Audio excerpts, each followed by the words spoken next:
Boa noite, amigos. Estamos abrindo o nosso Cadeira Cativa nesta noite de segunda-feira. Tem jogo hoje também, né? Tem jogo todo dia. O Internacional joga contra o São Luís de Juí, está buscando a liderança e vai depender de um tropeço do Aimoré, mas a liderança não interessa muito, né? O Grêmio Internacional tem que classificar entre os 4, né? O campeonato é muito simples, classificam 4, primeiro contra o quarto, segundo contra o terceiro, ida e volta, e depois aí já teremos os finalistas, né? Então, agora 12, 2 caem, 4 classificam, e aí o primeiro pega o quarto, o segundo pega o terceiro, e aí ida e volta, tanto no jogo da semifinal quanto na final. Ou nas finais, nas semifinais e nas finais. Esse é o campeonato estadual, muito simples. O jogo do Grêmio passou para Quito. Já é uma vantagem. Ailton Rusch, o doutor Elvio Henrickson, eu até conheço Quito, lá fiz aquela vitória do Grêmio sobre o Nacional, ninguém ganhava lá, o Grêmio foi lá e ganhou ao meio-dia, com gol do Arce de pênalti, se eu não estou enganado, sofrido pelo Alexandre Xoxó. Voltasse bastante, né? Em tempo, hein? Voltasse bastante. Faz 26 anos isso. Mas eu tive lá em Quito e depois tive com a seleção também brasileira. Eu não vejo problema na altitude de Quito. La Paz, Potosí. Aliás, se disserem para mim, tu vai para La Paz ou tu tá na rua, eles me botam para rua.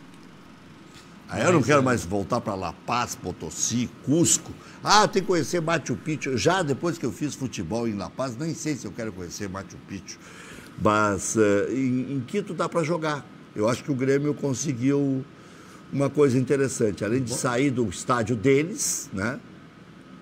Boa noite, Rec, boa noite, Rusch, e a todos aí. A questão da altitude, eu fui muito a trabalho para a Bolívia, né? Até 2.000, 2.400, 2.600 metros ele não influencia Bogotá muito. É maravilhoso. Né? Mas a partir Santa dos Cruz de la 3.000 metros, a partir dos 3.000 metros, aí começa a altitude a fazer, né, a diferença, né? Quando a gente chega lá no aeroporto, lá em La Paz, de El Alto, né? Que é 4.200, 4.200 metros, El Alto, né? E em La Paz só existe duas situações. Inferno, não é nem ou a gente sobe ou a gente desce em La Paz. Não tem outra situação. Então a gente fica variando lá em La Paz de 4.200 metros para 3.200 lá na zona sul de La Paz. Né? El Alto é como se fosse Canoas do lado, né, de La Paz. E aí se baixa um pouquinho, né, de 4.200 para 4.000. Não é lá que tem a estrada do diabo aquela? Faz assim? Tem aquela que corta a cordilheira. Deus que me perdoe. Então, a altitude, ela começa a incomodar bastante a partir dos 3.000, até 2.400, 2.600, ela é administrável. Antes que me chamem de analfabeto, eu falei Bogotá, eu sei que Bogotá é na Colômbia. Mas o que eu quis dizer, Bogotá, Quito, Santa Cruz e La Sierra, em tudo que for lugar eu fiz jogo. Tudo dá para aguentar. La Paz para cima, estou fora. Rec, primeiro, boa noite. Obrigado mais uma vez pelo convite, doutor. Prazer revê-lo aqui nesse programa. Eu quero dizer o seguinte: a última vez que eu estive aqui, tu me fez perguntas que eu não as respondi, porque nesses 20 anos de diretor e conselheiro, que a gente está aí agora já há alguns anos afastado, eu aprendi que em momento de decisão não adianta criticar, não adianta se somar, né? A gente entende o trabalho da imprensa, até fiz essa referência, mas a gente tem que ficar fora disso, entender que não ajuda em nada, porque o plantel é aquele, o grupo é aquele, e a decisão, quem vai jogar são aqueles. Então, isso explica a minha última participação aqui. E eu começo a minha participação hoje, Rec, em cima da frase do técnico vitorioso. Ele disse o seguinte, eu fiquei impressionado, doutor, eu fiquei impressionado com a manifestação. Ele disse o seguinte, todo mundo na euforia da vitória, disse assim, não, eu quero saber, agora que eu ganhei, eu quero saber o que eu preciso fazer para continuar ganhando e melhorar esse time. Pego essa frase porque ela é impactante, Rec. O Grêmio vem de um ciclo onde ele ganhou 16, ganhou 17, ganhou 18, e aí, ao invés de continuar esta revisão permanente... 18 está sendo bondoso. Não, porque a gente perdeu dentro uma semifinal. Eu estou te dizendo que o time ainda era competitivo. Ah, sim, ganhou no sentido de ser interessante. De ser competitivo. O Grêmio perdeu uma semifinal aos 45 do segundo tempo, uma semifinal que estava... Aí eu fecho. Tem a Supercopa de 2018. E tem a Supercopa, ainda tem o título. Não vale a Supercopa? Não, vale. Não é Supercopa. Não fica de má vontade. Recopa. Não fica de má vontade, Recopa. Antigamente não valia. Com o Filipão não valia, com o Renato vale. Não sei. Para mim, sempre que eu ganho, o que eu ganho vale. Vale até a segunda divisão. Mas assim, ó, então eu te fiz essa questão. Eu peguei a frase dele para fazer o raciocínio. Deixa só para provocar um pouquinho, doutor, depois aqui. O Internacional não ganha há 10 anos, ou não ganha há 5 anos, ou não ganha há 9 anos? Depende do ângulo. Depende do nível de competição que nós estamos falando. Gauchão faz 5. Do Grêmio falava que era 15 anos. 15 anos não era 15 anos, tinha título dentro desses 15 anos. Sim, eu sempre falava isso. Competições. 3 gauchões nos melhores anos do Inter. Então, depende do tipo de competição que nós estivermos falando. Não, porque senão, se for a Recopa para cima, faz 9. Senão, que tu cortou meu raciocínio. Não, mas pode começar. Eu vou cortar o teu, porque eu sou o convidado e tu vai deixar eu então falar. Vai começar tu vai deixar eu terminar meu raciocínio aqui. Já estou mijado já. Não, se é o convidado, tu tem que deixar o convidado terminar o raciocínio, né? Em 2018, o Grêmio ainda foi competitivo, Rec. A partir dali, o Grêmio, ao invés de continuar essa revisão dos seus conceitos, fez com que, mesmo envelhecendo a estrutura, há 3 anos, o Michael tinha 3 anos menos, o Jeromel tinha 3 anos menos, jogadores exponenciais eram muito mais jovens. E o que aconteceu? O time do Grêmio envelheceu, mas ficou em cima de carteiras grandes, Rec. Não sei se consigo traduzir para ti, que é do ramo do futebol. Consegui. As carteiras ficaram grandes sobre valores emergentes. Então, para mim, esse foi o erro, né? É muito comum times que conquistam muito também ficarem em cima da soberba, mas hoje é dia do Grêmio fazer a sua releitura. Aonde passou a errar, Rec? Foram 3 anos de um apogeu, jogadores no auge da forma, mas a partir dali, jogadores já perdendo a sua condição, né? Não conseguiram então dar mais a resposta, mas continuaram mandando no vestiário do Grêmio. Agora te devolvo a palavra e tu não briga mais comigo. Eu só quis aproveitar a deixa do doutor, porque a provocação era contra o Grêmio. Lógico. Agora é contra o Inter. Porque diziam que o Grêmio não ganhava 15 anos, com valsa e com tudo mais, e eu sempre falava, tem 3 gauchões, 2006, 2007, 2010. Agora a torcida do Grêmio faz 10 anos que não ganham nada, porque é de 2011... do gol do Pedro Júnior, aquele de Nuca. Isso, 2006. E aí é o seguinte, o Internacional ganhou um título de relevância, em tese, em 2011, que é a Recopa. A Recopa. Dorival Júnior. E aí vai para 10 anos já. Se for contabilizar gauchão, já faz 5. O Internacional ganhou o último em 2015. O critério da desmoralização do gauchão, respeitosamente, não veio do Grêmio, veio do Inter.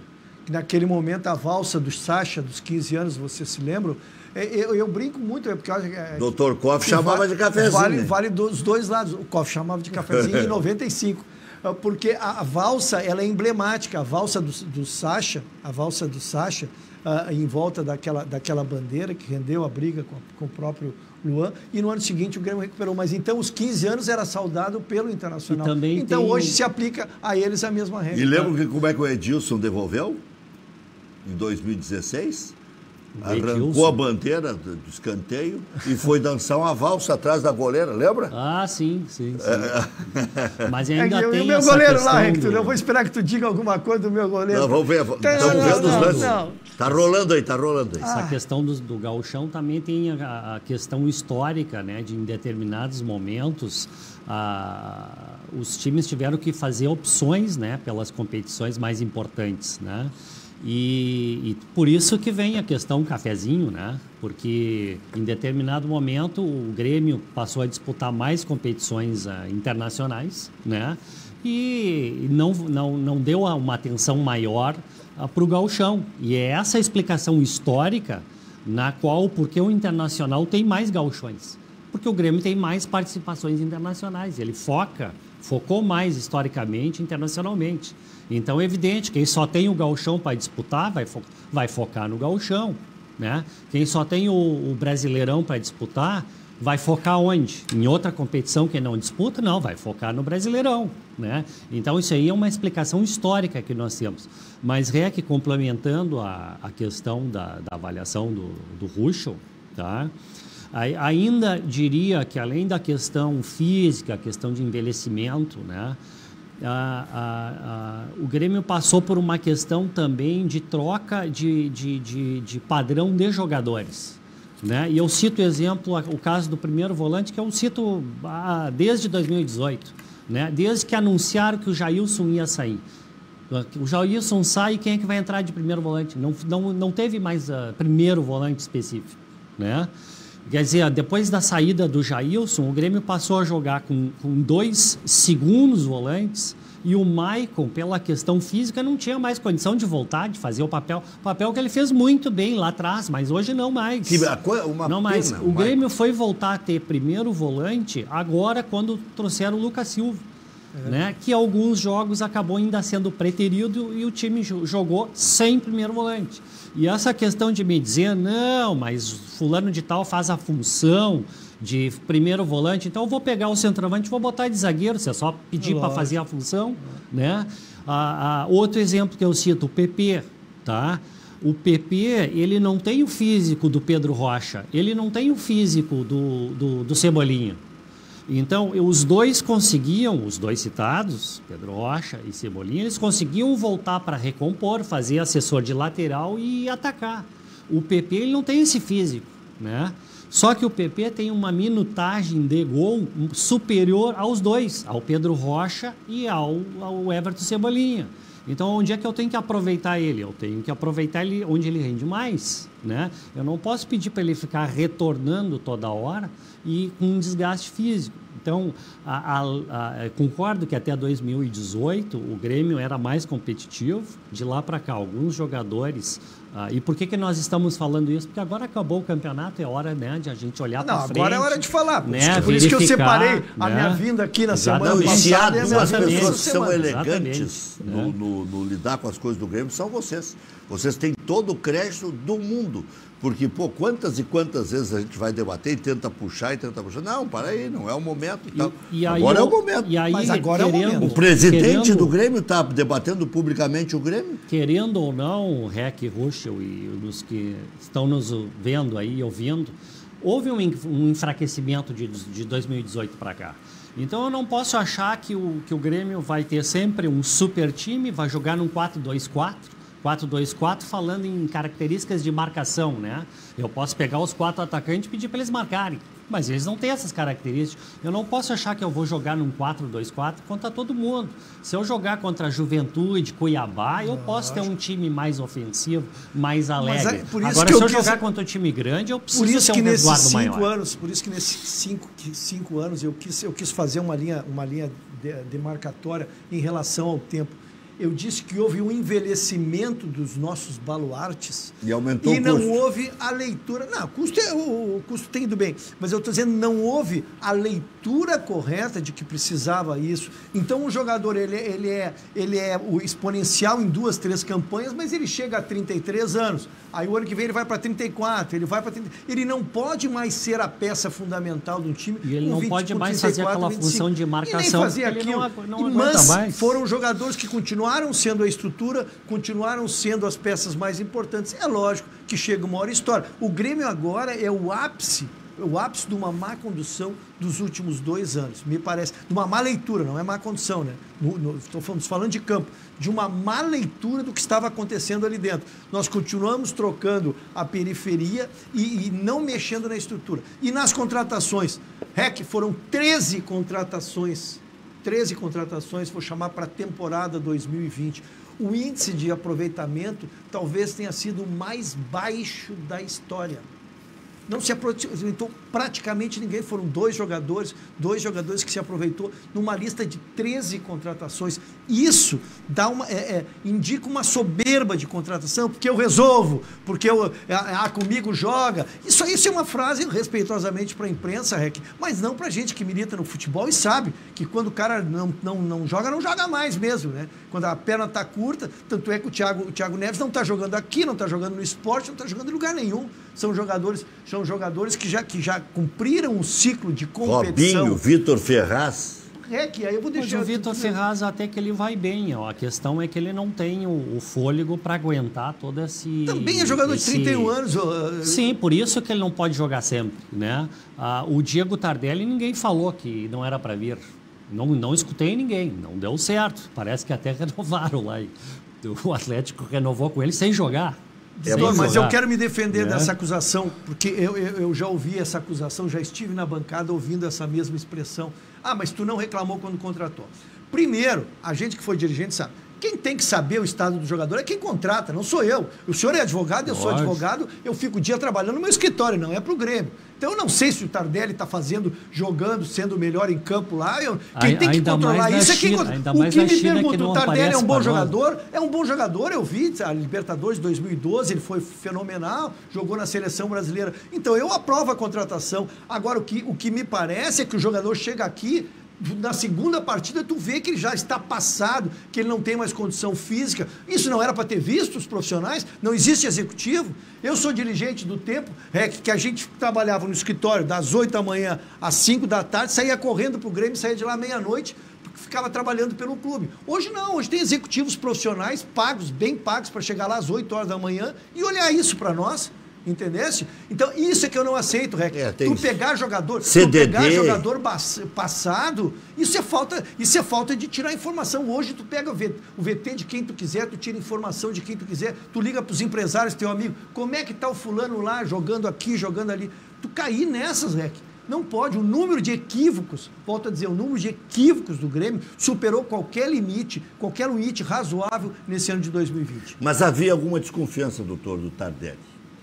Até pelo valor, mas eu não escutei ninguém a dizer que, olha, não. Né? O Thiago Neves, tu perguntasse para mim, o que acha? Eu digo, olha, eu não traria, é a minha opinião.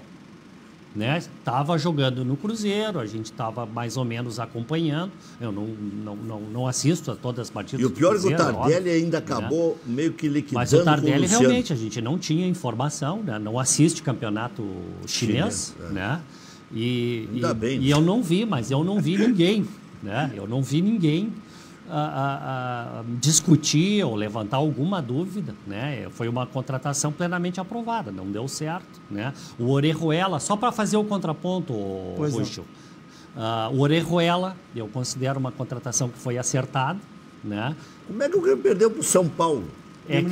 É que tinha uma questão de uma discussão de um valor e acabaram não se acertando essa questão. Mas talvez não quisesse pagar tudo aquilo, né? E talvez o Cruzeiro não tivesse em condições financeiras. O Grêmio alega que o Cruzeiro roeu a corda, mas tem como roer a corda? Doutor, eu vou lhe lembrar, eu já vi que o senhor é um expert no futebol e acompanha há muitos anos, tanto quanto nós. Vou lhe lembrar um nome, Amoroso. Amoroso, o Grêmio foi buscar lá no exterior, jogou no Grêmio, daqui foi jogar futebol 7, porque ele não tinha mais condição nem de jogar nos times interior de São Paulo. Lembra do Amoroso? Foi em 2007. Chegou da Itália. Vice-campeão da América.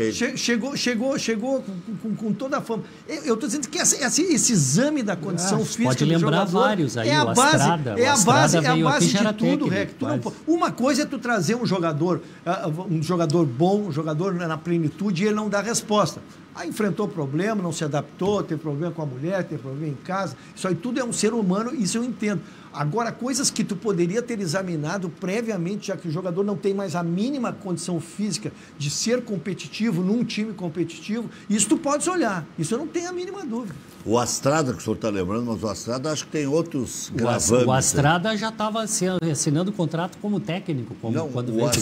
O Astrada... Ele saiu ele cumpriu o contrato aqui e depois assinou o contrato como técnico. Ele estava com, eu não sei. Ele já estava com a caneta assinando como técnico quando foi para o Grêmio. E tinha uma história até que ele estava com passe livre, mas em todo caso eu vou pular isso aí. Não, eu digo que ele já estava aposentado. Calma, calma, já prescreveu 4 vezes aí. Pois é. Isso aí, cala-te boca. Tu tá falando do Chuteira Branca, o Astrada e o Paulo Nunes? O Amato, o Astrada. O Amato é o Chuteira Branca. Chuteirinha Branca. Foi um dos primeiros que trouxe aquela chuteira. Aí eu pegava no pé do Milton Jung. Ano 2000, estamos falando em ano. Milton Jung narrava na Guaíba, né? E eu comentava e fazia reportagem ao mesmo tempo, né? Ao mesmo tempo, não. Alguns jogos comentavam, outros faziam reportagem. Às vezes cabine com o Milton Jung, eu mexia com ele, né? O Milton Jung, depois ele ligava, eu nunca disse isso, não dizia. Ele dizia assim, ó, quando ele narrava o gol do Amato, ele gostava muito do Amato, né?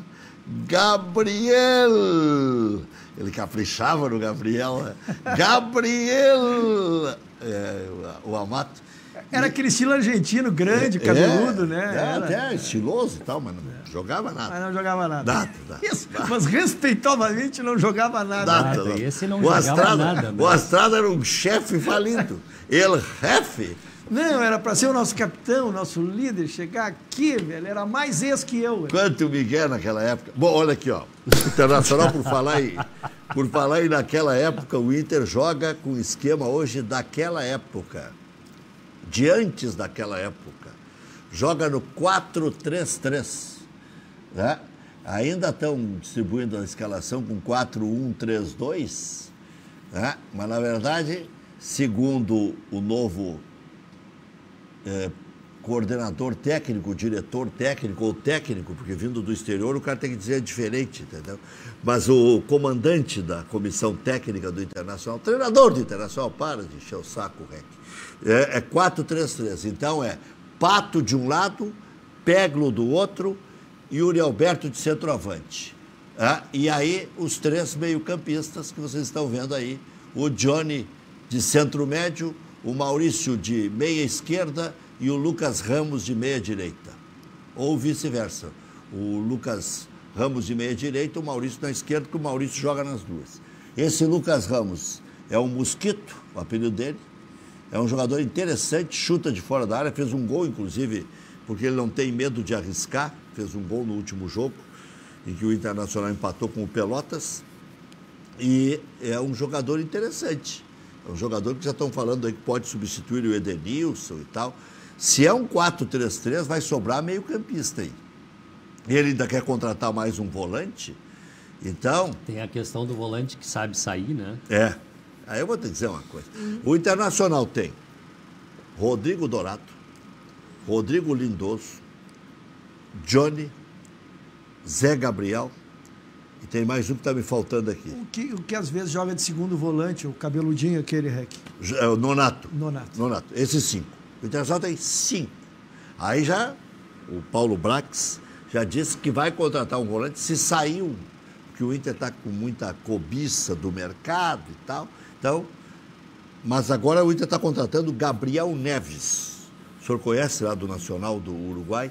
Do Nacional, a posição dele é meio-campista? Se eu não me engano, é zagueiro. Zagueiro? Gabriel Neves. Não conheço. Volante. Sim. Volante. É esse que estava estava sendo disputado pelo Corinthians, né? Ou pelo São Paulo? Pelo São Paulo. O São Paulo foi direto no jogador, no procurador, e o Inter foi direto no Nacional. O Inter foi mais malandro. Tanto é que hoje cedeu o Leandro Fernandes para o Nacional. Mas ele não é um jogador barato, né? Que está quase 15 milhões de reais, né? Isso, 2 milhões volante, de dólares, isso mesmo. Né? É quase 15 milhões de reais, é um jogador. Mas surpreende, a matéria que tu abre é exatamente essa. É a mudança de características para a volância do Internacional, tendo tantos volantes, né? É uma quebra de paradigma. E especialmente considerando que o Dourado, desde que voltou para a capitania do grupo, fez gols importantes e foi sustentáculo dessa ida do Inter até o fim, naquela sequência de 12 vitórias. Mas esse rapaz, se custa 15 milhões e o Nacional já contratou até um volante para substituí-lo, ele vem titular. Vai pagar o pato de novo, o Dourado. Acho que o Dourado vai sair do Internacional. Não, acho que está saindo. Eu acho que é fim vai de ciclo. Sair do Internacional. Porque desses 5 nomes que citaste, 3 Tomara que vá para o Flamengo. O Flamengo quer saber sair desses 5. Desses 5 nomes citados, 3 não tem característica de saber sair. O Nonato, ele não é primeiro volante. Não é. Não vai tomar conta. E não tem físico. Ainda mais se vai jogar com 3 só na meia cancha. Para segurar. Não tem estofo para segurar. O Edenilson não é dali, o Patrick não é dali. O Johnny poderia fazer, faz na seleção dos Estados Unidos. Né? O Zé Gabriel é dali, é 5-5, mas eu não sei se tem tamanho para ser titular do Internacional. O Lindoso já está de saída. O Zé Gabriel teria que ser preparado, como nós vimos a atuação ontem daquele menino que passou pelo Grêmio, que hoje é o centro médio do Palmeiras, Patrick de Paula? Não. O Felipe Melo? Felipe Melo. Né, esse zagueiro de tração teria que ser preparado para ser aquele 5 na frente da zaga, né? Aquele 1 que nós tínhamos tão tradicional, só que sabe sair jogando. Isso é importante. Né? Mas é isso que o Inter quer, o Gabriel Neves, esse aí. Bom, agora o Felipe Melo jogou muito ontem, né? Por isso que eu usei ele como exemplo, né? E o jogador valente, né? Ele é um pouco maldoso e um pouco valente. Ele é mais dinho do que... Eu gosto muito de jogador que sabe fazer a leitura do jogo dentro do campo. Ele me parece ser esse jogador. Ainda que ele tenha alguns desequilíbrios eventuais e algumas expulsões... Menos agora, injustificadas. Né? A idade também vai trazendo, né? Mas ele tem aquela leitura tática de arrumar o time. Tu nota que ele comanda, ele está sempre no lugar. Sempre, é impressionante, ele está sempre no lugar. E o Grêmio anunciou a saída do Paulo Luz, saiu o Márcio Meira, preparador físico, Mário Pereira responde interinamente, e o Grêmio quer contratar o preparador físico do Bragantino. Né? Ele já comunicou o Bragantino o interesse do Grêmio, o Grêmio paga mais do que o Bragantino, só que é a Red Bull por trás, né? Periga segurar. O Mário, primeiro, mandar um abraço a ele. O Mário tem uma história dentro do Grêmio, começou na escolinha e está subindo e hoje está lá auxiliando na preparação física, é um auxiliar preparador da comissão técnica do Grêmio, né? Tanto é que sai o preparador físico e ele continua. Mas é visível, e hoje o diagnóstico dá para ser claro, né? É evidente que o Grêmio não tem força nem velocidade. É uma combinação que tu não consegue ganhar. Eu não me lembro, Rec, posso consultar o meu par gremista aqui, de o Grêmio ir por uma decisão com a gente tão desesperançado como se estava domingo. É por isso que ontem eu teria feito exatamente ao contrário. Né? Eu escutei muita gente que gostou da proposição do Renato, né? De colocar o Maicon já no primeiro tempo, né? Colocar o Tassiano, adiantar as linhas e tentar aplicar o contraveneno no Palmeiras, porque o Palmeiras tem jogado partidas aí contra times grandes, times fortes, só reativar, adianta as linhas e sai reativamente, né? Mas temendo justamente essa questão física que era visto, era sabido, né? Eu teria feito justamente ao contrário e comentei antes. Eu teria fechado o time no primeiro tempo, né? Azar das críticas, que vai se retrancar. Mas o Grêmio garantiu 0 no primeiro tempo. Mas garantiu à custa de 15 minutos de alta intensidade e depois caiu a questão física. A que preço ele garantiu isso? Né? Então, quer dizer, eu teria fechado o meio de campo, né? E aí sim dá para fazer 5 substituições. Sim, aí 10 minutos, 15 minutos, aí bota o Maicon, bota o Jean-Pierre, né? Bota o Ferreirinha e aí sim vamos atrás do gol que se precisa, né? O que se viu 15 minutos de forte, grande intensidade, depois dali o Grêmio baixa a questão física, falando só na questão física, né? Baixa, e aí por isso que o Felipe Melo não precisou dar pau em ninguém, né? Porque esse aí, quando precisa, ele passa o facão e arrasta. Tu nota que uma equipe está desajustada fisicamente quando ela não consegue encaixar a marcação nunca. O Grêmio faz 10 jogos que não consegue encaixar a marcação. O Grêmio dá aquela sensação de estar sempre um segundo atrasado na bola. Sempre atrasado na bola. Ou o outro time está sempre. E volto a te dizer... Aí, Palmeiras... De quem é a responsabilidade aí? É do preparador físico ou é do técnico? Olha, eu já vim aqui diversas vezes no teu programa, o que muito me orgulha. Me orgulha muito vir aqui, cara. Não, e me convidando. A recíproca é verdadeira. Eu quero te dizer assim, ó, e sempre quando o Grêmio depois ganhou... Depois tu virou estrela televisiva, eu não conseguia mais te contratar. Mas estava caro o meu passe. E eu sempre cumprimentei o Renato pelas vitórias, eu por linha de consequência, como ele avoca todo o poder de um departamento de futebol, quando der errado, as críticas têm que ser para ele também. Ele não pode ganhar os louros quando ganha e o perdão quando perde, né? Ele é o maior responsável pelo momento de hoje, como foi o maior responsável pelos momentos de glória. Eu não sei ainda somos mais um fator. Nós temos jogadores envelhecidos, né? O Michael, por exemplo, é um excelente jogador, mas ele aguenta 90 minutos? Ele não aguenta mais 90 minutos. Eu não posso contar com esse jogador 90 minutos. Nas últimas 10 partidas, quantas o Michael jogou 90 minutos? Nenhuma. Eu fiz a pergunta para não te provocar, para te responder. Nenhuma. Então, a questão do Jeromel, talvez, se fosse 3, 4 anos atrás, ele não estaria com essa sequência de lesões. Talvez, às vezes dá azar, né? Então, tem mais essa situação do plantel, que, como o Ruschel falou, envelheceu parte do plantel, né? Então, aí, o preparador físico, nesses casos, não pode fazer milagre. O médico também não pode fazer milagre, porque o Vitor Ferraz, por exemplo, a gente viu ali jogando direitinho e tal, mas terminando partidas extenuadas, com a língua de fora, né? Isso é culpa do médico? É culpa do preparador físico? Não, já é o avançar, né, da idade, que o jogador tem um limite, né? Por isso que essa questão do Orejuela, que aí eu coloco como exceção a situação do acerto ou não de contratações, né?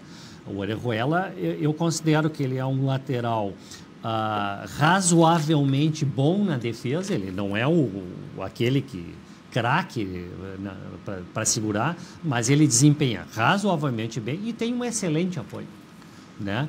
Então, para poder sair, né, e aguenta os 90 minutos. Né? Agora, o Vitor Ferraz joga bem, não apoia tão bem, talvez defenda um pouquinho melhor. E ele tem um bom cruzamento, né? Mas falta a forma física, então deixa a desejar lá atrás, deixa a desejar lá na frente. Eu não vou transformar o Orejuela num Carlos Alberto da seleção brasileira, mas ele era o que havia de diferente aí, porque a velocidade com que ele faz a transição, o time do Grêmio passou a dar nos nervos, porque o time do Grêmio, que a sua maior virtude era a rapidez com que ele saía de trás e chegava à frente, hoje... Que mascava a bola. O time do Grêmio para sair de trás, e o Orejuela era o único que destoava disso. Ele era o desafogo do Grêmio. Ele chegava na frente e tu dissesse bem, com boa marcação no sistema defensivo. Então, as escolhas foram erradas. Por que eu figuro na figura do Renato? Que eu volto a dizer, como ele avoca para ele o comando do departamento de futebol, o comando da vice-presidente de futebol, o comando dos médicos, o comando da preparação física, e quando ele ganha, nós lhes damos os louros, eu sou obrigado agora a cobrar dele o desajuste que houve na preparação física do Grêmio, na montagem do plantel, né, na montagem do plantel e na execução do futebol. E talvez o Wanderson aí seja o fato novo interessante, né? Porque o Wanderson jogou uma partida boa, do meu modo de ver, né? Muito boa. E tem essa característica também de chegar ao ataque, né? E espero que o fato novo na lateral direito seja o Wanderson. Olha aqui, o Grêmio só atacou pelo Wanderson. Se tu for olhar as jogadas produtivas, o próprio gol que perdeu o PP com 7, 8 minutos. 2 minutos tinha ali. Quer dizer, ali e toda a articulação que ele saía, era o único que saía em velocidade. E nós temos a questão para analisar, Rec, aí para os experts, eu não sei como é que o departamento de futebol, que tem uma equipe de futebol, uma equipe técnica, né? O Grêmio tem um técnico, tem um auxiliar técnico, tem uma equipe que debate futebol, tinha um vice-presidente de futebol, que agora não está mais conosco, 2 dirigentes de futebol. A questão da mecânica entre o PP e o novo lateral foi uma coisa que chamou a atenção. O PP não jogou mais depois que entrou o lateral novo do Grêmio. O Diogo Barbosa, porque por característica ele apertava o PP quando o Cortez sempre deu o lado para o PP jogar. Sempre deu o lado para o PP jogar. E o PP nas últimas 10, 12 partidas foi abaixo da crítica. Foi abaixo. Até repercutiu em próprio Portugal, que já contrataram o jogador, as atuações que vinha tendo o PP. Então, essa leitura tática também o Grêmio não corrigiu. O PP continuou jogando mal, continuou o Diego Barbosa apertando o PP e ele fugindo por dentro, que não é a característica. Quer dizer, eu não sei, tanta gente mexendo no futebol lá. Tinha até uma máquina, uma época que compraram uma máquina lá que olhava o perfil de jogador. Coisa que eu não consigo entender. Olha aqui, ó, o Paulo Lu saiu o Cláudio Tavares, o Celson Mate, saiu também o Márcio Meira, quem está comandando a preparação física interinamente é o Mário Pereira. O Grêmio procura um executivo de futebol. Hoje se especulou que poderia ser o Amadeu, com o Zanchi voltando a ser o CEO, mas não se confirmou. O presidente disse para mim que não. O presidente me respondeu assim, claro que não. Então, claro que não, para mim é definitivo. Essa informação que eu tenho aí como conselheiro seria uma surpresa muito grande se isso se materializasse. Agora, o Grêmio trocou no ano passado médicos, nutricionista, até assessor de imprensa trocou, preparação física. Faz um ano e troca tudo de novo. Alguns dizem que o Rogerinho saiu porque não se entendia com o Alexandre Mendes. Porque o Rogerinho, na época do Roger, ele ministrava até treino tático. Aquele mini campo, aquele negócio de volante entrar na área, ele ajudou muito o Roger. E quem me diz isso, eu não estou tirando do nada, são os estagiários do Roger. Os que lá estiveram. O Clayton, o Jaques e outros até, que estiveram lá como estagiários, estiveram aqui e disseram, olha, o Rogerinho ajuda muito e tal nesse negócio, é um cara que manja, né? Me surpreendeu muito. E ele até é preparador físico da seleção brasileira. Ele não foi para a Copa por um detalhe. Lógico. Mas só para a gente talvez finalizar essa questão de olhar para frente, né? Eu acho que o Grêmio tem que esquecer essa situação de que é o melhor futebol do Brasil, que não é mais, óbvio, né? E se reciclar, né? Ter variação. Quer dizer, eu vou jogar contra um time que eu sei que ele é superior, eu não vou usar o mesmo esquema que eu vou contra o Juventude ou Cuiabá. E ganhou bem do São Paulo assim, né? Humildemente. Não, ganhou bem do São Paulo depois empatou, né? Depois de ter perdido do Santos e aí ter olhado para o banco, quem é que eu vou tornar mais forte o meio de campo. Aí puxou o que tinha era o Tassiano, aí foi puxado para o Tassiano. Né? Então, eu acho que agora tem que olhar para frente, verificar as fragilidades, as carências, fazer as modificações. Quando vai se jogar contra time que se sabe que é superior ao Grêmio, mudar o esquema, né? Passar a ser mais cuidadoso, mais defensivo. Né? Porque está muito fácil jogar contra o Grêmio, que é só adiantar as linhas e esperar para dar o bote e vai encontrar fragilidade. Não, e aparece buraco para tudo que é lado. O primeiro a descobrir como é que se trancava o Grêmio foi o Flamengo, que trancou lá no Rio de Janeiro nossos volantes. O Grêmio era todo em função da técnica dos seus volantes, porque marcava o ataque do Grêmio, marcava os meias, mas quem saía jogando e articulava, trabalhava pelos lados, eram os nossos volantes. E o Flamengo, naquele mal lembrado 5-1, não sei quanto é que foi. 5-0. 5-0, não fizemos? 5-0. Foi 5-0. Foi 1-1 aqui. Naquele triste 5-0 lá, foi o primeiro time que marcaram os volantes, não jogou Matheus, não jogou Maicon, não se mexeram naquele. E a partir dali, os times leram o Grêmio e aí faltou essa opção. Mas eu quero lembrar outro detalhe, Rec. Tu não pode errar tanto na avaliação da peça que é fundamental. Desde que nós era menininho, Rec, nós era menininho, faz tempo que nós era menininho. Faz 50. Tá? O time começa por um bom goleiro. A gente fica nervoso até com bola recuada para o goleiro do Grêmio, Rec. Estou te falando de sentimento de gremista. A gente fica nervoso até quando recua uma bola para o nosso goleiro, porque nossos goleiros não têm nem a técnica de sair jogando com ela. Não pode haver um erro tão grande em avaliação de goleiros. O Grêmio que tem uma história, eu posso começar, Rec, da onde tu quiser, do ano que tu quiser lá, mas podemos começar com o Darley em 93, né? Quando ganhou, pegamos o título gaúcho em 93, tinha a Emerson junto naquela época, e o Grêmio ali veio com aquela turma maravilhosa. O Grêmio tinha Murilo, se dava o tempo, Murilo era banco, porque não conseguia jogar no time do Grêmio, e uma escola de goleiros. O Palmeiras ficou com um goleiro da base do Grêmio 10 anos sendo titular, né?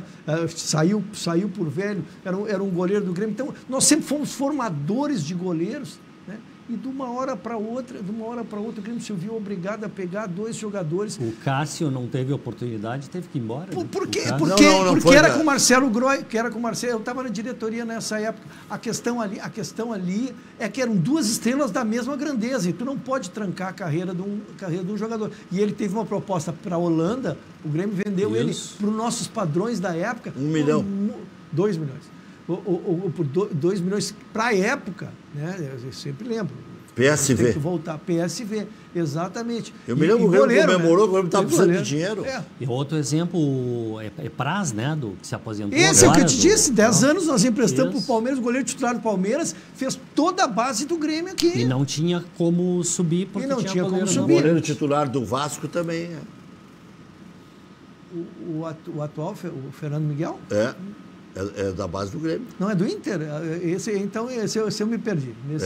Também é da base do Grêmio. Programa ao vivo, não vou contestar porque não sei. Mas eu disse que nós tivemos. E nós ficamos, a torcida do Grêmio, porque goleiro é uma relação de confiança, né? Tu tem goleiro, pode tomar um peru, mas tu sabe que foi um frango, mas tu sabe que ele é bom e ele vai voltar a te salvar na prova. Os goleiros do Grêmio não passam segurança.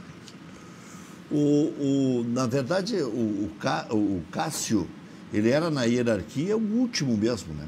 Mas se falava que viria a ser o primeiro.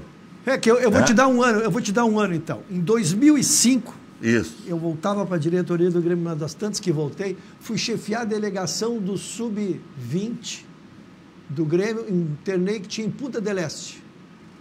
Punta Campos se chamava. E os 2 meninos goleiros que disputavam a posição, treinador, 17 anos, Marcelo Groy e Cássio. E aí nós esperamos até a hora da estreia, fomos para a palestra, então o treinador decidiu que o goleiro titular seria o Marcelo Groy. Ali, para tu ver, estamos em 2005, faz 16 anos. Ganhou na beleza. E o Cássio foi o é muito feio, perdeu na beleza. Julinho Camargo técnico, tô te dando, tá? O dia que ele vier aqui de São Ruxa, contou uma história tudo. Tinha os 2 jogadores, 2005, os 2 meninos com a mesma idade, e ele botou o Marcelo Groy de titular. O Marcelo Groy ficou no Grêmio e o Cássio foi entrou na fila. Foi entrar na fila. Mas o Grêmio depois aí sacrificou bastante o Marcelo Groy, né? O Marcelo acabou entrando em decisões 2006, 2007, foi bicampeão gaúcho sendo reserva. Porque o Vitor estava sempre na seleção, aquela história toda, né? E depois Sarra jogou em 2007. Né? O Grêmio depois contratou um Dida a pedido do Paulo Santana, para o presidente Fábio Koff. Né? Esses delírios aí são históricos também, né? Futebol tem essa característica, né? Mas olha a história de goleiros, olha quantos goleiros, nós tínhamos 10 goleiros aqui que fizeram nome no futebol brasileiro, né? Fantástico. E hoje nós não temos. O Grêmio se falou muito daquele goleiro que foi seleção sub-20, Thiago, é isso? Nachoves? Um sobrenome complicado. Se esperava muito dele, mas o Grêmio acabou mandando adiante, ninguém ele tomou uns gols surpreendentes, né? Um contra o Fluminense, então, que a bola passa embaixo do pé dele, foi um horror lá no Rio de Janeiro. Agora, nesse estúdio aqui no programa chamado Preliminar, Mazzaropi me disse que ele era o melhor goleiro do Grêmio. Sabe quando? E tinha o Groy já. No dia em que ele foi dispensado. Olha a coragem do Mazzaropi. O Mazzaropi, funcionário do Grêmio, quem é o melhor goleiro do Grêmio, Mazzaropi? Mas já tirei, sem pretensão nenhuma. O goleiro que estava sendo dispensado por problemas... Não, para aí, Marcelo, para um pouquinho. Você está indo embora, dispensado, mas contra a minha vontade. O Mazzaropi teve coragem de tivemos que aguentar a flauta hoje nas redes sociais ainda do nosso ex-treinador de goleiros com as 3 taças lá em São Paulo, porque o Grêmio o dispensou. Obrigado a quem me prestigiou. Ele foi para o Palmeiras. Vê a foto ganhou, aí do Rogerião aí, Bruno. O Rogerião ganhou, e uma baita de uma pessoa também, outro que fez história dentro do Grêmio, estava lá desde a Sub-11, Sub-12, Sub-13. Estou te falando porque conheço eles todos pessoalmente. Aprendeu tudo no Aimoré, foi preparador de goleiros do Aimoré. Coisa mais linda, e aí ele mereceu esses títulos, merece a carreira que tem. Tá, e agora? Cássio é solução ou é outro problema? É mais do mesmo? Porque ele andou tomando uns gols bem estranhos nos últimos tempos. Que idade está o Cássio? 33. Eu não traria. Me perguntasse do Thiago Neves, né? Eu disse, eu não traria. Agora do Cássio, não traria. 33 anos, já faltando 2, 3 para terminar. Segundo a revista Veja... Acho que já baixou um pouco, concordo contigo, já baixou um pouco. Eu investiria num goleiro mais jovem, né? Um goleiro que possa ter um... O Tadeu, que está na reserva do Goiás. Que eu tenho muito medo de se basear nesses jogadores de time que leva muitos gols, embora faça grandes defesas, é porque estão sempre aquecidos, né? Olha o Rogerião aí, ó. Olha o Rogerião. Tá aí o Rogerião? Estão ajeitando a foto. Eu estou vendo a foto lá no fundo. Quando entrar a foto, tu desculpe aí. Tu me grita aí. Não, eu só queria dizer... Tá aí, ó. Olha aí, ó, que lindo. Meus parabéns, Rogério. Uma história dentro do Grêmio, não sei quantos anos de Grêmio tem também, Rec, não sei quantos anos. A exemplo do preparador físico que tinha saído, O Rogério também saiu na mesma leva e merece todos os títulos que tem. O Cássio, ele tem uma questão. Eu acho que o ano dele foi muito fraco, porque ele é um jogador, como ele é grande, é diferente do Groy. O Groy era aquela agilidade, né? E ele não, ele é um goleiro grandão, ele precisa estar muito em forma. Eu não sei se ele perdeu a motivação pelo fraco ano do Corinthians, um ano onde o Corinthians não disputou absolutamente nada, né? Eu não sei, talvez se ele viesse para cá até a novos ares e uma boa preparação, ele pudesse, porque ele ainda é um goleiro hoje com muita experiência, muita presença, né? Passa tranquilidade. Mas concordo contigo, o último ano dele foi um ano muito modesto também. Quem é o executivo do futebol que o Grêmio pode trazer? Olha, o mercado tem vários nomes aí, né? Isso aí é uma... Hoje os clubes trabalham com... Tem o diretor político e o executivo remunerado, né? A CBF faz cursos lá. Até agora, antes do programa, estava ligando lá para o coordenador lá dos cursos, né? E as pessoas estão se especializando nesse mercado, né? São salários altos, né? Tem muita gente que está entrando, né? Tem gente que foi para o exterior, está voltando, né? Assim, carência de mercado não há. O problema é o nome, né? Às vezes querem contar com um nome, né? Que a pessoa vai chegar aqui e vai fazer tudo atrás do nome, né? Mas é um mercado cuja tendência é aumentar, né? E tem várias pessoas aí preparadas. A questão é experiência, é nome, é o clube que treinou, né? Treinou esse clube que é pequeno, então ele não serve. Por que não serve? Eu discordo. Eu acho que tem opções, sim. Agora, o problema é que é uma definição política, né? Quem está no comando que tem que definir, né? Que eu vou te dar nome e sobrenome, tu quer uma indicação, eu vou te dar nome e sobrenome, está em Porto Alegre aqui, porque tem que entender de futebol. Tem coisas, essa minha briga, o REC me acompanha há muito tempo. Vice de futebol, executivo de futebol, tudo que tem a palavra do futebol. Marcelame? Tem que ter não, o Márcio seria vice-presidente de futebol, o Marcelame seria vice-presidente de futebol. Eu estou dizendo que está em Porto Alegre, chama-se Hugo de Leão. Hugo de Leão conhece o mercado sul-americano como se estivesse na palma da mão, tá? Porque hoje esse mercado sul-americano é importantíssimo, porque tu contrata jogador, tu consegue um jogador mais barato, né, em times principais da América do Sul. O De Leão não é tão caro. Pois eu estou te dizendo, além de conhecer o mercado sul-americano, que seria sério? Importantíssimo, uma pessoa seríssima. Também tem o tamanho do Renato dentro do Grêmio. Tá? Ele é um nome que está em Porto Alegre. Uma boa ideia. Para tua pauta ali, manda a tua produção amanhã lá na Grenal, dá uma ligada pro De Leão. Ele está em Porto Alegre, radicado, veio para cá. Então eu tenho sugerido o nome dele. Já treinou o Grêmio, né? Não, a história que ele treinou nacional, a experiência dele não é essa, mas é ter este conhecimento da América do Sul, que eu acho que é muito importante, já que nós não estamos buscando um técnico estrangeiro que conhece esse mercado sul-americano, nós estaríamos alguém que transita por esse mercado sul-americano. Vamos fazer um intervalo comercial e voltamos na sequência com Ayrton Ruschel, Dr. Elvio Henrickson, e daqui a pouco teremos o Paulo Rogério dos Santos, que é conselheiro do Internacional. O Internacional está mudando politicamente, vários grupos estão se redefinindo, né? Há pouco, inclusive, tivemos aqui o doutor Eduardo Hausen, e aquele grupo que se chamava Confraria e que se juntaram ali com outros movimentos para a candidatura do doutor José Aquino Flores de Camargo, já se dividiram em dois. Então, quer dizer, já há dois movimentos, de um nasceu um outro, né? Tem gente de outras origens também. Dissidências. Enfim, dissidências. E vamos saber do Paulo Rogério dos Santos como é que está o Intergrande. Aliás, o Intergrande é um mistério da Santíssima Trindade. E aí, vira e mexe, tem alguém dando letra aí, já o doutor Sigma deixou alguma coisa, o doutor Hauser também. Como é que se fez tanto voto para a renovação do Conselho Deliberativo e não conseguiu se chegar no segundo turno com o candidato da majoritária?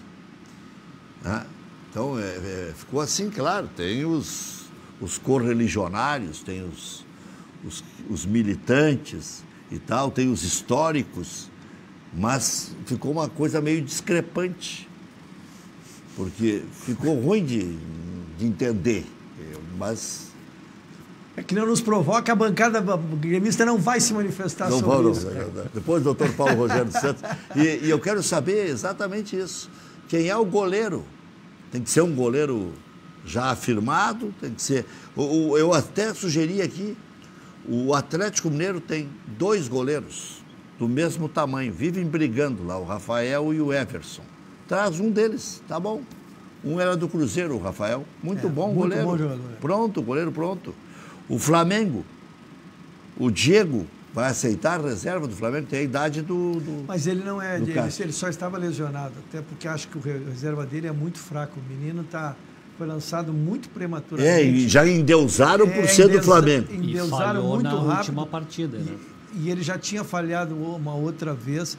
Que o Diego se lesionou, né? O Diego não tem jogado porque está lesionado. Aí já tem que saber aquela condição física que nós falamos. Por que ele não tem jogado? Se falou no goleiro do Bragantino, eu não gostei muito do goleiro do Bragantino. Ele andou crescendo na competição, né? E como é o nome dele? Cleison. Acho que é Cleison, né? Goleiro do Bragantino. Aliás, muito bom goleiro, muito bom goleiro. Mas é uma amostragem muito pequena. É uma amostragem muito pequena, né, para a gente já definir. O Grêmio, a gente tem que entender o tamanho das competições. Não há mais aquele campeonato gaúcho do primeiro semestre que tu ficava testando a equipe. Hoje o Grêmio só no primeiro semestre tem Libertadores, tem Copa do Brasil de novo, já inicia o Brasileirão logo. E goleiro é uma peça de uma... É que nem mulher, né? A relação tem que ser muito próxima, tem que ser muito boa. Não dá, Rec. Vai por mim. Vacilou. Vai por mim, Rec, né? Não pode, Rec. Não pode. Então, o goleiro é a única posição que tu não pode errar. Então, eu vejo, acho que o momento delicado de tu contratar um jogador emergente, né, pela pressão que é chegar num time do tamanho do Grêmio. E o reserva do goleiro pronto. E o reserva do Cássio, Walter? Outro que não jogou, né, Rec? Desculpe me antecipar, vou falar em sequência. Mas é um goleiro, Rec, que não jogou. Que faz 10 anos que o cara... mas aí que tá, né?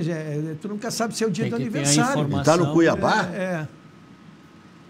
Foi pro Cuiabá, não? Aí complica um pouco. Mas ele no Corinthians, quando ele jogou no lugar do Cássio, ele foi bem. Sim. O Danilo Fernandes também é da escola lá. A gente vê... Não dá para trocar com o Inter, um desses goleiros do Inter aí, não serve? Olha, são 2 bons goleiros, sempre disse isso. Os 2 são bons goleiros. O Lomba vai pagar o preço daquela parábola contra o Sport Recife, porque ele ficou olhando, vendo a banda passar. O Internacional foi lá com 10 homens, empatou o jogo. Logo em seguida ele tomou aquele gol, marcou muito. Engraçado, né? Que esse jogo do Internacional, o Sport, é aquele que daqui 10 anos a gente vai vir aqui no programa e vai ser o Campeonato Brasileiro de 2021. Naquele jogo, né? Porque lembra que o Flamengo tinha jogado na rodada antes do Inter e empatado. O Inter confirmando uma vitória, como todo mundo esperava, ia ficar 4 pontos. E poderia ir para o Rio perder tranquilo, que viria em vantagem ainda para o Beira-Rio, né? Aquele jogo é inexplicável, Rec. Vitor Saideles, meu amigo, está na audiência aí. Essa é a audiência qualificada. Além de um ilustre colega lá do Conselho da Ordem dos Advogados, né? É um colorado da Gema. E está com as peles. Sim, com dinheiro. Está com as peles. Tem uns advogados que estão e tem uns que estão, Rec. Tem uns que estão, Doutor Elvio comprou metade do Uruguai. Isso. Tem uns que estão e tem uns que não estão, Rec. Isso é verdade. O doutor Elvio nem desmente, não adianta nada, né, doutor? Fama de rico, aquela história. Já voltamos. 8h02. Bom, já abordamos aí o executivo de futebol, o preparador físico. O Grêmio fez proposta pelo preparador físico do Bragantino. O Grêmio precisa de um volante, um zagueiro e precisa de um Roger Guedes, por exemplo, para a beirada. O tá bem aí, porque até o meio do ano tem PP, e tem o Ferreirinha, e tem o Gui Azevedo, e tem o Elias, e tem o Rildo. Não, retornou o Léo Chu. O Léo Chu hoje jogou bem no Ceará. Está inscrito na Libertadores, é um menino é um menino da base. É que o Grêmio precisa se arrumar se estruturar como time. E tudo começa por um meio de campo saudável, né? Porque é o pulmão de um time, desde que eu me conheço. Está mal o Grêmio no meio campo. Exatamente, o Grêmio precisa se reorganizar. Nós vamos ter que dar uma sequência para o Pinares. O Pinares não estava inscrito na Copa do Brasil, então tinha essa dificuldade, né? Jogava um campeonato, não podia jogar o outro. Eu acho que o Grêmio precisa dar uma sequência para ele, para ver se ele dá uma resposta. Ver essa resposta que o Léo Chu, que eu acho que agrega, é um jogador diferente em relação ao que nós temos aí. Os nossos lesionados, né? O lateral direito está 1 ano e meio lesionado, né? O Léo Gomes. O Léo Gomes está 1 ano e meio lesionado. O plantel como um todo tem que se fazer um levantamento de quantos minutos jogou o Maicon nas últimas 20 partidas. E esses ajustes que começam por aí, porque jogadores que não podem dar mais a resposta. Os dois zagueiros jogaram muito pouco. Os próprios dois zagueiros. Mas eu diria assim, eu acho ficaram mais de 20 partidas fora. O Kahneman é novo ainda, tem 29, tá? Mas o Jeromel, que tem 33, 34, né? É um jogador... Acho que já tem 35, hein? Ou vai fazer. Vou ver aqui. Pode olhar enquanto eu termino o raciocínio. Mas é um jogador que se complementa e tu podes ter um jogador ali para rodeziá-lo para momentos importantes, né? Para rodeziá-lo para momentos importantes. Mas não o número de frequência de lesões que nós tivemos, que é acima de qualquer média. Vai fazer 26. 36. Vai fazer, mas em setembro, né? Ele tem 35,5. Tem 35. Então, não é mais um menino. Mas é que ele tem um biotipo, ele é um jogador magro, né? É um zagueiro de bons recursos técnicos. Eu acho que não é o ano do... Ainda dá para jogar com o Jeromel. Mas tu tens que ter uma opção que é evidente que quando chega aquele momento do calendário, onde é Copa do Brasil, Libertadores e o Brasileiro andando, tu não tem como fazer um jogador jogar todas essas partidas. Sabe então, que é interessante? Tu tem que ter opções. É interessante no Wikipedia aqui, né? Os apellidos aqui: Jeromito, Jeromonstro, Gerodeus e agora Presidente e Agostinho Carrara. O Agostinho, implicam muito com ele, porque já fizeram a montagem, dele, que para quem não conhece, né, é um personagem que havia num programa cômico há muitos anos atrás, e eles têm o cabelo muito parecido, o biotipo, e aí fizeram a montagem dos casacos que o Agostinho usava. A grande família. Que eram sempre casacos... assim, excêntricos, né? E botaram no Jeromel. Já fizeram essa... Fica muito engraçado, realmente. A grande família. Eu investiria, Rec, em 4, assim, primeiras posições, assim, que eu entendo que são de mais carência. Né? Zagueiro? Não, goleiro. Primeiro é o goleiro. A primeira situação é a definição do primeiro volante, né? Tem que saber se o Lucas Silva serve, quem é o reserva. O Michel está voltando, é um outro que está voltando, está escrito na Libertadores. Não sei como é que estará o Michel, né? Foi para o, acho que Novo Horizontino, depois Fortaleza e retornou agora, né? Então, a definição da questão da primeira volância, né? Tem que ter convicção, ou serve ou tem que buscar, tá? A segunda posição, que eu entendo primordial, e que colocaria na frente até de goleiro e outras, né? A questão do meia armador, né? A gente sabe que pode contar com o Jean-Pierre uma parte do tempo, né? Talvez possa contar agora numa sequência todo o tempo, mas até hoje a gente conta como uma parte do tempo, né?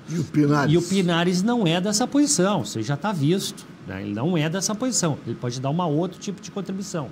Então, eu iria atrás de um meio armador para ficar alternando com o Jean-Pierre. Se o Grêmio pudesse comprar o Claudinho... Na questão da centroavância, só para a gente terminar, tá? O Diego Souza tinha anunciado a aposentadoria, né? Como foi bem, renovou por mais um ano. Ele é uma surpresa, mas ele é um jogador que a bola tem que chegar nele. Ele não pode partir para cima ou ter uma contribuição de marcar saídas. Mas o Renato que vai ligar para o Luiz Adriano. E o Thurin, eu não sei até que ponto ele está aprovado nisso aí. A questão da zaga, tá? Eu sempre acreditei que time campeão tem 3 zagueiros a nível de titularidade, porque sempre um se machuca ou fica fora por ou lesão ou cartão, tá? Então precisa de 3 zagueiros a nível de titularidade, porque num terço, 35%, 40% do tempo eu não vou ter um deles, tá? E aí eu tenho que avaliar se o Rodrigues serve, se Paulo Miranda serve, né? Se o David Braz serve, né? Essa posição eu tenho que fazer uma avaliação. Rodrigues, né? Não? E a goleira, o Rodrigues, ele vinha muito bem, só que agora ficou preterido pelos outros dois, quer dizer, antes ele estava na frente do David Braz para o Paulo Miranda. O Renato deixou o Kahneman na reserva trás. No jogo contra o Santos. Botou o David Braz, durou 11 ou 15 segundos o desastre. O desastre. Deixou o Kahneman na reserva aquele dia. Que deixa eu fazer a minha leitura. Só anunciar que o doutor Paulo Rogério dos Santos está na linha, já tínhamos anunciado mais cedo que ele participaria, mas diga... Se quiser entrar, entra. Eu só quero terminar minha... Um time começa por um goleiro, tá? Qualquer análise, tu faz, tu arma, tu chuta, tu defende, e daqui a pouco tu toma um coquinho e vai tudo água abaixo. Respeitosamente, os 2 goleiros, os 2 gols que nós tomamos ontem, sem tirar o mérito da vitória do Palmeiras, que foi uma supremacia incontestável, mas os 2 gols que ele tomou, olha, respeitosamente, eu jogo bola mal até hoje, mas jogo.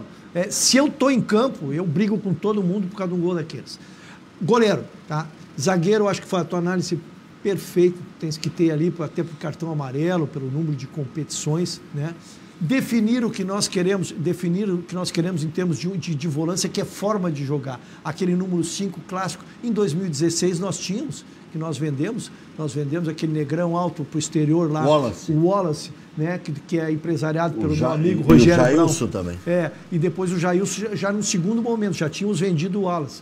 Né? Então, definir que nós queremos ter esta função e arrumar o time a partir disso. E eu só, em relação ao Pinares, ele, na seleção chilena, ele faz o Alisson pela direita, ele faz aquele jogador pela direita. Não é o 10 ou meio. Mas a origem no clube dele é essa. Então, ele, quando o Grêmio o contratou, foi para ser o 10. Né? Então, até isso é um erro de avaliação. Né? Se tu contrata um jogador que não é para a posição. É que é uma função que está em extinção, né? Está em extinção, ele é difícil. É difícil. Às vezes é mais fácil puxar alguém próximo para tentar fazer, né? Mas tem que investir na gurizada. Tem que investir na gurizada para tirar dali um 10, um meio armador. Já voltamos com o doutor Paulo Rogério dos Santos. 8h17, Paulo Rogério dos Santos. Internacional está num bom caminho. Como é que você vê esse início de temporada? Definitivamente, agora, um reinício de temporada, né? Porque o Internacional, depois que se despediu contra o Corinthians, já iniciou o ano de 2021. Os primeiros passos de Alessandro Barcelos, 3 meses no comando do Internacional. Como é que você faz a leitura, Paulo Rogério? Boa noite, Rec. Boa noite aos teus ouvintes aí, em especial as mulheres, né? Pelo Dia Internacional das Mulheres. Boa noite à tua bancada aí, também que eu não tô sem o retorno aqui, não sei quem está aí, mas é uma satisfação estar na presença deles. Rec, hoje, nesse momento, inclusive, a bola já está rolando, né? Como diria o Rec. Inter e São Luís de Juí, ainda com o time da base, sub-20, né? Hoje incrementado aí com 3, 4 veteranos, entre aspas, com mais maturidade no time principal, recheando ali a gurizada, né? A expectativa é boa, né? São promessas que a gente acredita muito e tem que mostrar serviço porque o chefe está olhando. Já desde o jogo passado, né? O Ramírez está de olho, né, nesses atletas e quem sabe sair dali um bom lastro para a formação da futura equipe que promete o nosso novo treinador, né? Bem dizer, em matéria de futebol, a gestão do presidente Alessandro, começou um dia após a queda ali, né, do título em relação ao Corinthians, que até ali, em relação ao futebol, ainda era da gestão anterior, né? Agora, a partir dali, então, ele começa a imprimir aí com o novo treinador as suas credenciais como presidente, o conselho de gestão e a demais diretoria, João Patrício também à frente desse processo. A nossa expectativa é boa, né? Nós acreditamos que o associado conduziu uma boa proposta para levar o clube nesses próximos 3 anos, e nos resta torcer muito, porque em que pese estivemos em lados opostos até as últimas eleições, mas nos resta agora, com a representação que o associado nos deu, e foi significativa, a segunda maior bancada do Conselho Deliberativo, torcer e trabalhar em prol da gestão que aí está. Essa é a nossa posição, e a gente quer acreditar muito de que a gestão possa ser profícua. A situação do clube não é fácil, né? Nenhum clube do Brasil tem, salvo exceções, mas essa pandemia aí, dessa parada, tornou ainda mais difícil as coisas para os clubes, e especialmente a do Internacional, que tem uma situação deficitária de todo conhecido. Então, a nossa expectativa é que, e vamos ajudar isso, REC, vamos apoiar isso, no sentido de que o clube seja conduzido para a melhor caminho, e que não perca a sua competitividade e ambicione títulos, sobretudo. Bom, você é um dos caras que mais conhece política dentro do Internacional. Tem como ter candidato único na eleição à presidência do Conselho Deliberativo, que se avizinha aí, né? Ninguém fala nisso, mas está quase na hora da eleição, não se especula sequer um nome mais forte. Quem é o nome mais forte para assumir o Conselho? Olha, REC, a tua pergunta, tu conhece bem, acho que talvez tu conheça mais do que eu a política. Não.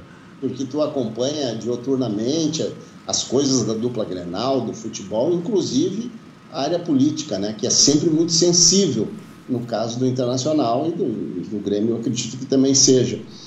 Nós temos aí agora, na segunda quinzena, a previsão estatutária e eleição da mesa do Conselho, sempre um debate importante, O meu movimento, nós não apresentaremos candidato, nós vamos aguardar o candidato da gestão para analisar. Claro que se é um candidato que a gente vê que não tem condições, nós não vamos acompanhar, evidentemente, mas vamos analisar o cenário. Nós não apresentaremos candidato nem integrante para uma mesa de composição. Essa é uma decisão extraída da nossa Assembleia, né? A gente quer respeitar bastante as urnas, e não precisamos estar na mesa do Conselho para contribuir com o clube. Se falam em nomes, né? Parece que já tem um nome que está circulando, se alçou um conselheiro legítimo, que tem estofo e tem história no clube, que é o conselheiro Mauri Luiz da Silva, mas ele está construindo isso. Como ele não esconde, ele fez abertamente, então eu posso falar, porque ele me ligou e me pediu apoio, enfim. É o único nome que está aí, mas assim, em termos de não há ainda uma decisão, ou uma orientação, ou uma posição majoritária no sentido desta candidatura ou daquela. Vamos aguardar aí, temos alguns dias, né? Vão começar as reuniões agora, interna, nós mesmos do Intergrande temos uma reunião na quinta-feira, provavelmente, para fazer essas avaliações aí. Mas está tudo em aberto. Paulo, te espero aí para a gente conversar com mais profundidade aqui no estúdio. Um grande abraço, obrigado pela presença. Eu que agradeço, REC, um abraço a todos aí, e mais uma vez, um feliz Dia das Mulheres, que merece todo o nosso carinho e nosso respeito. Um abraço forte. Um abraço, olha aqui, nós não falamos do Dia das Mulheres aqui. Eu ia falar o final do programa, né? Fazer uma homenagem, O melhor da festa é esperar por ela. Essa frase é antiga, tanto quanto nós. E se enquadra em vários... Valeu, obrigado, Paulo Rogério, já voltamos. Vocês acham que foi justa a manutenção do Renato, ou se deixa para segunda-feira o presidente trocaria de opinião? Não, eu gostei da decisão antecipada. Eu gostei. Eu disse, eu não imaginava um clube do tamanho do Grêmio tendo que jogar uma partida de Libertadores 3 dias depois de uma decisão, pudesse fazê-lo sem técnico ou da dependência de uma proposta de técnico. Então, se acertasse que ele saísse ou que ele ficasse, mas que o acerto fosse antes. Então, eu aprovei a decisão, Rec. Aprovei a decisão. Segundo, como nós estamos, embora seja um ano novo, mas já estamos em março, eu acho que o Grêmio vai precisar montar seu departamento de futebol. Acho que pegar alguém que já conhece a estrutura seria melhor. Agora, o que o Grêmio precisa realmente, com a pedido de demissão do Paulo Luz, o Paulo Luz se demitiu, né? Não foi demitido, ele se demitiu. Com esse pedido de demissão, é que o Grêmio traga um vice de futebol forte, capaz de efetivamente comandar o vestiário do Grêmio e deixar que o Renato cuide das coisas do futebol. Doutor Elcio. Eu acho, que se a condição de permanência é a correção dessas coisas, que não são muitas coisas, mas são situações que se faz necessário, né? Esse diagnóstico desde 2018, 2019, 19 e 20 confirmam, né? Essa situação, né? Se for para fazer essas mudanças, né? Eu já tinha opinado antes, né? Quando me perguntaram se era a favor da permanência do Renato, eu respondi assim e repito, eu acho mais fácil seguir com o Renato e corrigir as pequenas coisas do que vir um outro treinador e começar tudo do zero e daqui a pouco bagunçar a tal ponto, né? Que se leve 2, 3 anos para tentar se levantar. Então, eu acho que a decisão ela é acertada, mas com quanto se tenha essas mudanças que não são muitas, mas que se faça, né? Que se proceda nela. Convocamos, ele estava vendo, o Marcelaine, o jogador uruguaio do Inter é segundo volante, não é grande, é magrinho, sabe jogar. No Nacional jogou muito, aqui veremos. Um abraço, Seleme, um abraço das mulheres. Eu queria te homenagear minha patroinha que eu trouxe aqui para fazer a homenagem. Não dá tempo de dar um take ali? Dá. Dar um take? Me faça a gentileza, uma homenagem a todas as mulheres, então, na figura. Como é o nome dela? Daniele. Então, com a Daniele estamos homenageando todas as mulheres aí. 1-0 Inter? 0-0 Inter. 0-0 Inter. Até amanhã. Boa noite. Boa noite.